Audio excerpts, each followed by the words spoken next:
കുറച്ചേരം കിടക്കട്ടെ, നല്ല തലവേദന. ആ ഷാനിയെ. ആ എന്തമ്മ? പിന്നെ എന്തേലും എണ്ണക്കടി ഉണ്ടാക്കിക്കളാ. നേരെ 4:30 5 മണി ആവാനായില്ലേ. ഇപ്പ വരും. ഇപ്പാക്ക് ഉള്ളിവട ഭയങ്കര തീർപ്പതിയാണ്. അത് കുറച്ച് ഉണ്ടാക്കി വെച്ചാ മതി. അമ്മ മുറുക്കും ചിപ്സും കേക്കും ഉണ്ടായിനി, അത് കൂട്ടി കുടിക്കുവാവല്ലേ ഇപ്പന്ന്? അതൊന്നും ഇപ്പാക്ക് പറ്റൂല. ഇപ്പാക്ക് ചൂടോടെ എന്തേലും വേണം. എനിക്കെന്താന്നറിയില്ല, ഭയങ്കര തലവേദന. തലയൊക്കെ വെട്ടി പൊളിക്കണ പോലെ ഉണ്ടമ്മ. കുളി കഴിഞ്ഞ പാടെ തുണിയാൾ ടെറസിന്റെ മേലെ ഇടാൻ പോയപ്പോളേ വെയിലടിച്ചിട്ടാ എന്താന്നറിയില്ല, ഭയങ്കര വേദനയാണ് തലക്ക്. അപ്പൊ കുറച്ചു നേരം കിടക്കാ വിചാരിച്ച. എന്നാപ്പ ഞാൻ ഉണ്ടാക്കാം, അല്ല അപ്പൊ എന്താ കാട്ടണത്? ആ മാട്ടമ്മ, ഞാൻ ഉണ്ടാക്കിക്കൊണ്ട് ഇതാ വരുന്നേ. ആ പിന്നെ വേറൊരു കാര്യം പറയാൻ മറന്ന്. സംഭവം ഇപ്പൊ സെമീർ പോയിട്ട് 1 മാസം ആകണുള്ളൂ. പറഞ്ഞിട്ട് കാര്യല്ല. ഓൻ പോയപ്പോ കൊടുത്ത 10,000 ഉറുപ്പ്യ ഇപ്പാനെ കജിന്നൊക്കെ ചെലവഴിക്കണ്. ഇപ്പൊ അങ്ങനെ ഇങ്ങനെ ആക്കണോണ്ടൊന്നും അല്ല, പെരീത്തെ ചെലവിന് തന്നെയാണ്. പിന്നെ ഇപ്പൊ ഇപ്പാക്ക് കിട്ടണത് കുറിക്ക് കൊടുക്കാനും ചിട്ടി കെട്ടാനൊക്കെ തന്നെ ഉള്ളൂ. അതിന് ഇക്ക പോയിട്ട് 1 മാസമായിട്ടില്ലല്ലോ. 1 മാസം ആവുമ്പോഴല്ലേ സാലറി കിട്ടുള്ളൂ. എന്താ ചെയ്യാ? ആ അതിനെയാണ്. അപ്പൊ ഇപ്പ പറഞ്ഞിനി ഓളടുത്തുനിന്ന് എന്തേലും സ്വർണം വാങ്ങിങ്ങാണ്ട് പണയം വെക്കയിനീന്ന്. ഈ മാസം ഇപ്പൊ എന്തായാലും അയക്കണീന്ന് എടുക്കൽ അടക്കൂല. അടുത്ത മാസം അയക്കണീന്നെങ്കിലും എടുക്കാന്ന് നോക്കാം. ആ കഴിച്ചതിന് ഊരിക്കള, അത് മതി. ആ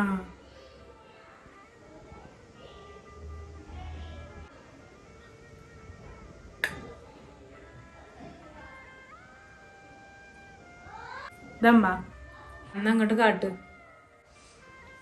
ഇതും കൂടി ഇപ്പൊ തന്നപ്പോ എന്റെ കൈമലൊന്നും ഇല്ലല്ലോ. അത് കൊഴപ്പല്ല. സ്വർണം വേണ്ടാന്ന് പറഞ്ഞങ്ങാണ്ട് തന്നെയാണ് ഞമ്മള് കിട്ടിക്കൊണ്ടുവന്നൊക്കെ. എൻ്റെ ഇപ്പൊ കിട്ടിയത് പരമാനന്ദം കരുതിങ്ങാണ്ട് വേഗം കെട്ടിച്ചും പുട്ട് ഒന്നും തരാതെ 10 കാലത്ത് തെച്ചുണ്ടപ്പ എൻ്റെ മേത്ത്. അല്ലേ ഞാനിപ്പോ കണക്ക് പറഞ്ഞൊന്നും ഇപ്പൊ വിചാരിച്ചണ്ട. എന്താ വെച്ചാല് കൊറേ വളയും എല്ലാം എന്താണ് കഴിച്ചതിൻ്റെ അപ്പുറത്തൊരു വളയും ഒക്കെ കാണലുണ്ട് ഓരോ പെൺകുട്ടികളെ മേത്തേ. എനിക്കിപ്പോ ആകെ ഈ കാണുന്ന തന്നെ ഉള്ളുവല്ലോ, എടുത്ത് വെച്ചതായിട്ടൊന്നും ഇപ്പൊ ഇല്ലാത്തോണ്ടേ. അതുകൊണ്ട് ഇനിയിപ്പൊ അതൊന്നും ഇപ്പൊ വിചാരിച്ചണ്ട. എന്നപ്പൊ ഇത് ഞാൻ ഇപ്പാക്ക് കൊടുക്കട്ടെ ഇപ്പൊ വരുമ്പോ. നാളെ ഇപ്പൊ വെച്ചോളൂ. എന്നാല് പറഞ്ഞ പോലെ ഈ മാസം അല്ലെങ്കിൽ അടുത്ത മാസമോ എപ്പോഴേലും കജുമ്പോ എടുക്കാന്നാല്.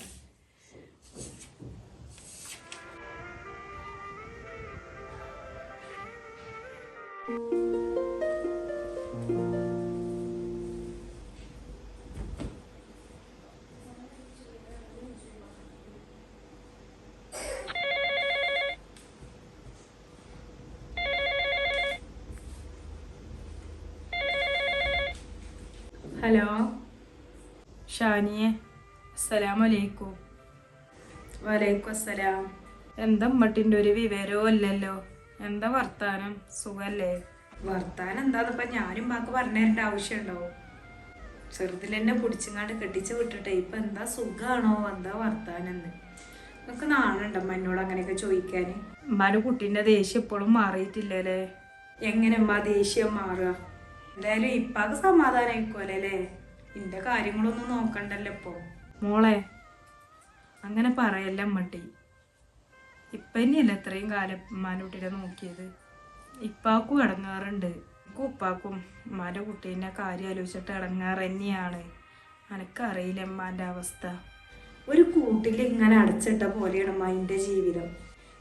ഉണ്ടായപ്പോഴും കൂടിയും ഒരു സന്തോഷ സമാധാനം ഉണ്ടായി. ഇതിപ്പോ ആകെ ഒരു ഒറ്റപ്പെട്ടൊരവസ്ഥയാണ്. ഉമ്മ ഇപ്പൊക്കെ ഉണ്ട്. നമുക്കറിയില്ലേ, ഒരു നേരം കൂടി ഞാൻ വെറുതെ ഇരിക്കണം നിങ്ങൾ കണ്ടുക്കണോ? എപ്പോഴും എല്ലാവരുടെ അടുത്തും സംസാരിച്ചിട്ട് ഫ്രണ്ട്സിൻ്റെ അടുത്തും എല്ലാവരോടും സംസാരിച്ചും കൊണ്ട് നടന്നീനെ ഞാൻ. ഒരുപാട് കൂട്ടുകാരില്ലേ എന്നെ. അധികം ഫോൺ ചെയ്യാനും പറ്റൂല. ഇവിടെ ഒരൊറ്റപ്പെട്ടൊരവസ്ഥയാണ് മാൻ്റെത്. മാനുട്ടിനോട് സ്നേഹവും ഇഷ്ടമൊന്നും ഇല്ലായിട്ടല്ല, നല്ല കല്യാണക്കാർ വന്നപ്പോൾ ഇപ്പം കെട്ടിച്ചതാണ്. അത്ര കണക്കൂട്ടിയാൽ മതി. അടുത്ത മാസം എക്സാം ആണമ്മ. അതുകൊണ്ട് അതിനെങ്കിലും പോയി ഇപ്പോഴെങ്കിലും ഒക്കെ ഒന്ന് പോയിങ്ങാണ്ട് പഠിക്കാൻ എനിക്ക് താല്പര്യമുണ്ട്. അതിനെ പറഞ്ഞു വിടുന്ന എനിക്ക് തോന്നുന്നില്ല. അമ്മട്ടി ചോദിച്ചു നോക്ക്, ഓനോട് ചോദിച്ചു നോക്കൂ. ഓല് പറഞ്ഞതല്ലേ പഠിപ്പിച്ചാന്ന്, അപ്പോൾ വിടാതെക്കലൊന്നും ഉണ്ടാവില്ല. എൻ്റെ അടുത്ത് ചോദിച്ചിട്ടില്ല, ചോദിക്കണം. പക്ഷെ ഇക്കാക്ക് ഒന്ന് പറഞ്ഞ് രണ്ടാമത്തിന് ഉമ്മാക്ക് സമ്മതമാണോ ചോദിച്ചു നോക്കുക. അമ്മാൻ്റെ ഇപ്പാൻ്റെ സമ്മതം ചോദിച്ചു നോക്കിയിട്ട് ഇനി എന്തിനും അയക്കുള്ളൂ. അത് നല്ല കുട്ടികളൊക്കെ അങ്ങനെ തന്നെയാണേ.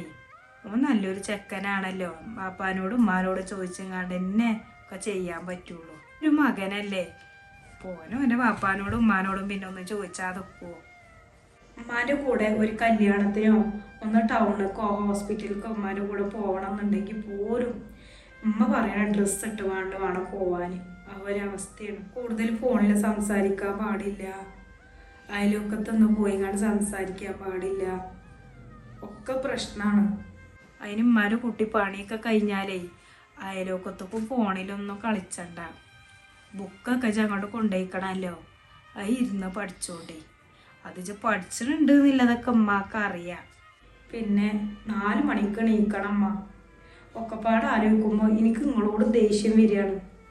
നിങ്ങളും ഉപ്പയും കാരണമാണല്ലോ ഞാനിങ്ങനെ അനുഭവിക്കേണ്ടി വരുന്നതെന്ന് ആലോചിക്കുമ്പോൾ തന്നെ നമ്മളെ വിധിയാന്ന് വിചാരിക്കുക, അല്ല എന്താ.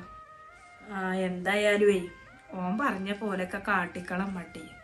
അല്ലാതെ ഇപ്പോൾ ഇമ്മ എന്താ പറയുക.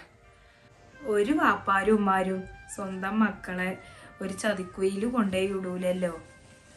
ഒക്കെ ജീവിതം അങ്ങനെ ആയി മാറല്ലേ അവസാനം. ഞാനെന്തായാലും ഇക്കാരോട് പഠിക്കണ കാര്യം ഒന്നുകൂടി പറഞ്ഞു നോക്കട്ടെ. പഠിച്ചോനോട് നല്ലോണം പ്രാർത്ഥിച്ചോണ്ടേ 5 നേരം നിസ്കരിച്ചുമ്പോൾ. അല്ലാതെ ഇപ്പം ഉമ്മാക്കൊന്നും പറയാനില്ല. പഠിച്ചോൻ കണക്കാക്കണല്ലേ നമ്മളതൊക്കെ. എന്നാലേ എന്തായാലും പഠിപ്പിൻ്റെ കാര്യം ഇതൊന്ന് ചോദിച്ചു നോക്ക്. ഇനി വാശിയൊന്നും പൊളിച്ചണ്ട കേട്ടോ ഓനോട്. ഓനും അവിടെ നിൽക്കണോടത്ത് ഇടങ്ങാറായിക്കാരം. എന്നാ വെക്കണം കേട്ടോ. ഇനി ഉമ്മാക്ക് ചിലപ്പോൾ ഞാൻ ഫോൺ വിളിക്കണം മതിയാവും. എന്നാ ആയിക്കോട്ടെ. നമ്മ വെക്കുകയാണ്, പിന്നെ വിളിച്ചണ്ട് കേട്ടോ. എന്നാ ശരി. എന്നാൽ ശരി. എന്നാ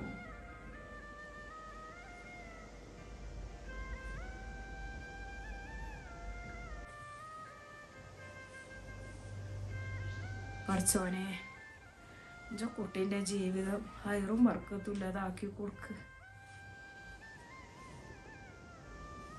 കുറേ കാലത്ത് ഒരാഗ്രഹമാണ് പഠിച്ചങ്ങാണ്ട് എന്തെങ്കിലും ഒരു ജോലി വേണമെന്ന്. അതിനുള്ളൊരു മനസ്സൊക്കെ ഓൽക്കും എൻ്റെ വാപ്പാക്കും ഉമ്മാക്കൊക്കെ കൊടുക്കണ്ടേ. കണ്ണൊന്നും ആദ്യത്തെ പോലെ കാണില്ല. നഖാണെങ്കിൽ കൈമേലുണ്ടേ.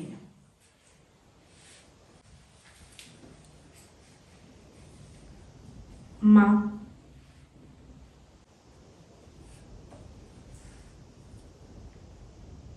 അടുത്ത മാസം എക്സാമാണ്. അപ്പം ഞാൻ നാളെ തൊട്ട് ക്ലാസ്സിന് പോയാലോ? പഠിച്ചാൻ പോവേ?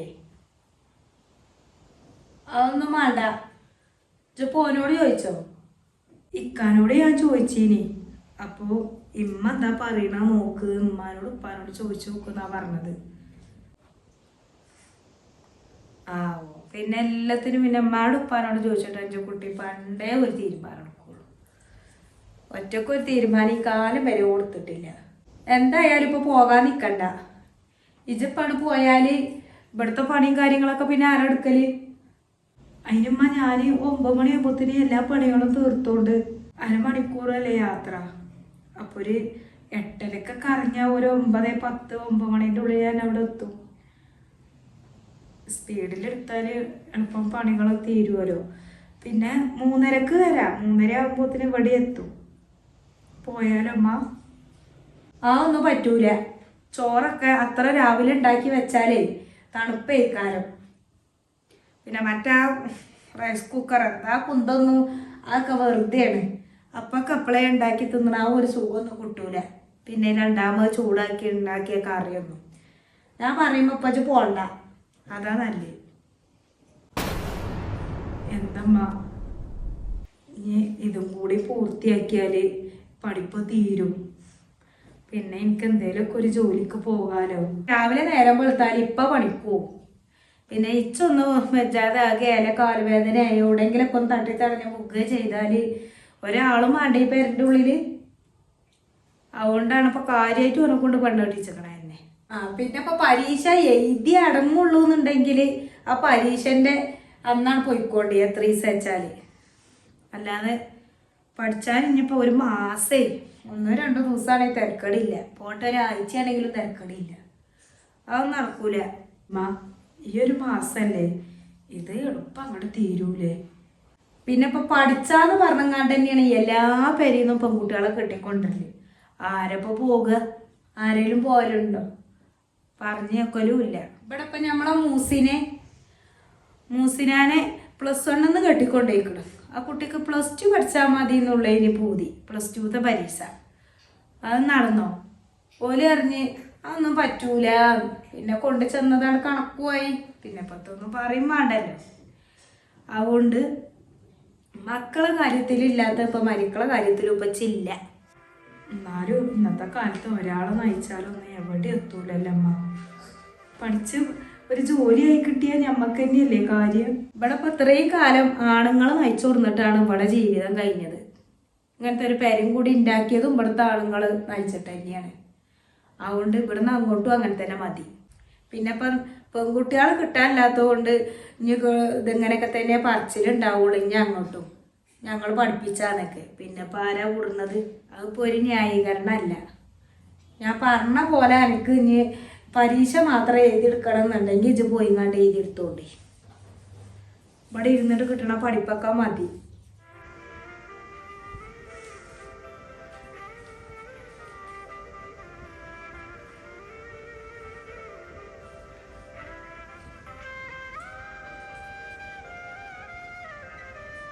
ഈ പെണ്ണ് നിർത്ത പണി വാതിലടിച്ചൂട്ടിങ്ങാണ്ട് 2:30 ആയിട്ട് ചോറുന്നിട്ടില്ലല്ലോ. ഷാനിബ എനിക്ക് ചോറൊന്നും വേണ്ടേ?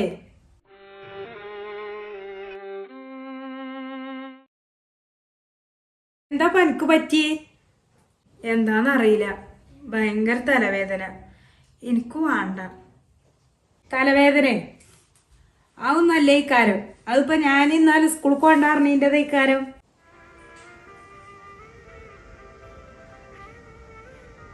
കല്യാണം കഴിഞ്ഞിങ്ങാണ്ടേ കെട്ടിക്കൊണ്ടെന്നാൽ അവനാരെ മാപ്പിളുടെ പെരയിൽ ഇങ്ങനെ നിൽക്കണേന് ഒക്കൂല. ഈ ഇതിലില്ല തെണ്ടിപ്പോക്ക്. പ്രത്യേകിച്ച് മാപ്പിളാർ പെരയിലില്ലാത്തോലാവുമ്പോൾ ദൂരത്തേക്ക് പണിക്കോയോലതൊന്നും പോകാതെ നിൽക്കുക നല്ലത്. പിന്നെ ഈ കുടുംബത്തിലൊന്നും ആ ഒരു ഇത് പണ്ടേ അല്ല. ഇമ്മ അങ്ങനെയാണെങ്കിൽ നിങ്ങളെന്തിനാ ഓരോ പെൺകുട്ടികളെ ഈ പറഞ്ഞു പറ്റിക്കാൻ നിൽക്കണേ? ഓരോരുത്തർ വളർന്ന് വരുമ്പോണ്ടല്ലോ എന്തെല്ലാം ആഗ്രഹങ്ങൾ ഉണ്ടാവും. അവർക്ക് പഠിച്ചെങ്ങാണ്ട് വലിയ ആളാവണം, ഒരു ജോലി വേണം, അങ്ങനെ എന്തെല്ലാം ഉണ്ടാവും. എന്തിനാ നിങ്ങളങ്ങനെ വെറുതെ പറ്റിക്കണത്? നിങ്ങൾക്ക് അന്നേ പറഞ്ഞാൽ പോരേനു. പറഞ്ഞു പറ്റിച്ചേ. അങ്ങനെയാണെങ്കിൽ ഇപ്പം ഞാൻ നേരത്തെ പറഞ്ഞ പോലെ ഇഞ്ച കുട്ടീൻ്റെ കാര്യത്തിലും അങ്ങനെ തന്നെ പോലെ ഞങ്ങളെ പറഞ്ഞു പറ്റിച്ച കോലത്തിലാകണമല്ലോ. ഈ പെരിയിൽ നിൽക്കുമ്പോൾ സന്തോഷത്ത് സമാധാനത്തിൽ നിൽക്കണം. ഇവിടെ വാശിയും കുയിന്തും പോലൊന്നും ഈ പെരി പറ്റൂല. അതിനാണെന്നുണ്ടെങ്കിൽ എൻ്റെ കൊടുക്ക് പോയിക്കോ. ഇവിടെ എത്രയൊക്കെ തന്നെ നോക്കാൻ കഴിയുള്ളൂ. ചോറാക്കണവിടെ ഞാൻ തിന്ന് എത്ര എഴുതിയിട്ടപ്പം ഈ കാത്തുത്തിർക്കണത്. ഞാനൊരു ഭാഗത്ത് കടക്കാൻ പോവുകയാണ്. വന്നെടുത്തെങ്ങാണ്ട് തിന്നോ എന്തേച്ചാ മാണ്ടിയത്. എനിക്ക് വിശക്കുമ്പോൾ ഞാൻ എടുത്ത് തിന്നോണ്ടുമ്മ. തലവേദനയാണെങ്കിൽ കുറച്ച് വിക്സാണ് തേക്കലാണ്. അല്ലാതെ വെജോ ഇറങ്ങാണ്ട് കടക്കണ ആ പരിപാടി ഈ പെരിയിൽ നടക്കൂല. 17-ാം വയസ്സിൽ ഞങ്ങൾ പഠിപ്പിച്ചോളാന്ന് പറഞ്ഞ് കെട്ടിക്കൊണ്ടു പോകുന്ന ഒരുപാട് ഭർത്താക്കന്മാരും ഫാമിലിയും ഉണ്ട്. പിന്നീട് ഇഷ്ടങ്ങളൊക്കെ ചെങ്ങലക്കിട്ട് ഭർത്താവ് പ്രവാസിയുമായി ഭാര്യ വീട്ടിലൊതുങ്ങി കഴിയേണ്ടൊരവസ്ഥ. വിവാഹത്തിന് മുമ്പ് ഷാനിബ പറഞ്ഞ പോലെ തന്നെ അവളെ ഫ്രണ്ട്സിലൊരാളായി അവളും മാറി. സത്യം പറഞ്ഞാൽ ഇന്നും ചിലരുടെയൊക്കെ ജീവിതം കൂട്ടിലിട്ട പക്ഷിയെ പോലെയാണ്. 2-3 മാസം കൂടുമ്പോൾ ഒരു 4-8 ദിവസം അവനാൻ്റെ വീട്ടിൽ പോയാൽ വലിയ കിട്ടലായിരിക്കും. ചുരുക്കി പറഞ്ഞാൽ ഒരു അടിമ തന്നെ. ഷാനിബയുടെ ഇനിയുള്ള ജീവിതം കാത്തിരുന്ന് കാണാം.